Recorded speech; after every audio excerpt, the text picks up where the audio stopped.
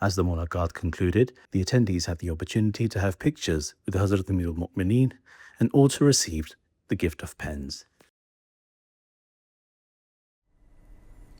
Those were some highlights from just some of beloved Hazur's activities over the past week. We now end with our final segment, the Friday Sermon Summary. In today's Friday sermon, Hazur, may Allah be his helper, spoke regarding the promised Messiah ﷺ's exemplary following of the Holy Prophet ﷺ's model of humility. Hazur, may Allah be his helper, narrated an incident of Hazrat Mufti Muhammad Sadiq Raziyallahu Ta'ala Anhu, which illustrated the promised Messiah ﷺ's humility. Hazrat Mufti Muhammad Sadiq Sahib